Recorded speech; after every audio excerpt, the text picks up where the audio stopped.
వీళ్ళు వచ్చిన తర్వాత స్కూల్ పిల్లలకి చదువుకునే పిల్లలకి విద్యారంగం అనేది ఎలా నడుస్తుంది? బాగానే జరుగుతుందా? అసలుకి 99% కరెక్ట్గా నడతల. ఎందుకు నడతలేదంటే ఎందుకంటే గవర్నమెంట్ స్కూల్ ఉంటుంది కదా, స్కూల్లో టాయిలెట్లు ఉండవు, శుభ్రత ఉండదు. అదేమన్నా అడిగామనుకో పక్కన ఇంకోడు ఉంటాడు, ఒక ఎమ్మెల్యే ఉంటాడు, ఆడికి ఒక కార్పొరేటర్ ఉంటాడు, ఇంకోడు ఉంటాడు. వీళ్ళందరూ తొక్కుతారు తప్పితే సమాధానం చెప్పేవాడు ఒక్కడుండడు. సమాధానం చెప్పేవాడు స్కూలు హెడ్ మాస్టర్ని అడిగితే ఏమంటాడు తెలుసా? మాకు జీతానికి పని చేస్తారా, మీ పిల్లల్ని చూస్తామేంటి అంటాడు.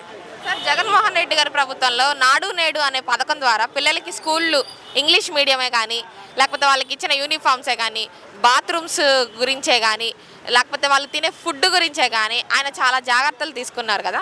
మరి ఇప్పుడు అదేమన్నా జరుగుతుందా? అలాంటిది ఏం జరగతలే. లేదమ్మా, 50 సంవత్సరాలు పింఛన్ అన్నాడు, అదే జరగతలేదమ్మా. అదే ఎందుకు జరగతలేదంటే పిల్లలకి జగన్మోహన్ రెడ్డి గారు ఏం చేశాడంటే ప్రతిదీ మంచిదే చేశాడు. అప్పు చేసినా, ఖర్చు పెట్టుకున్నా, ఏది చేసినా జగన్మోహన్ రెడ్డి గారు బాగానే చేశాడు. ఎందుకు చేశాడంటే మనం పార్టీలకి అతీతం. మనం పార్టీలకి సంబంధం కాదు. అతను చేసినప్పుడు కొంతమంది ఇప్పుడు అతను అప్పు చేశాడు అంటే దానికి ఒక అర్థం ఉంది. 15 ఏళ్ళు వేసాడు, ముసలోళ్ళకి 15 ఏళ్ళు చొప్పున వేసి 75 ఏళ్ళు వేసాడు. స్కూల్లోకి ల్యాప్టాప్లు అని, ఇంగ్లీష్ మీడియం అని అన్నీ తీసుకొచ్చాడు. కొన్ని పనులు చేశాడు, అతను కూడా చేశాడు. ఈయన కూడా ఏం చేయాలి? అతను చేశాడు, అతన్ని మార్చి కదా నిన్ను ఎంచుకున్నది. ఎందుకు ఎంచుకున్నారు? ఇప్పుడు అతను అప్పు చేశాడనే కదా నిన్ను మార్చింది.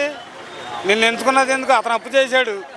నువ్వు తగ్గించి నువ్వు పబ్లిక్కి, ఇప్పుడు ప్రజలకి ఏం చేయాలి?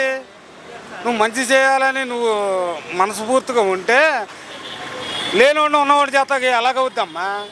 నీ పిల్లల్ని నువ్వు చూసుకో ముందు చాలు. లేనివాడిని ఉన్నవాడి చేతమేంటి? ఎవడ అడిగాడు? ఫ్రీ పథకాలు ఎవడ అడిగాడు? ఎవడన్నా అడిగాడండి పబ్లిక్ వచ్చి మాకు లేదయ్యా అని? పింఛన్ అనేది అలవాటు చేసింది మీరే. మీ ఎన్టీఆర్ ప్రభుత్వంలోనే చేశారు పింఛన్ అనేది.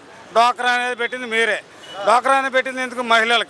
మహిళలు కానీ పెట్టినప్పుడు అందరూ ఒకటైపోతారు. మొగుళ్ళని చూడరు, మగోడిని చూడరు.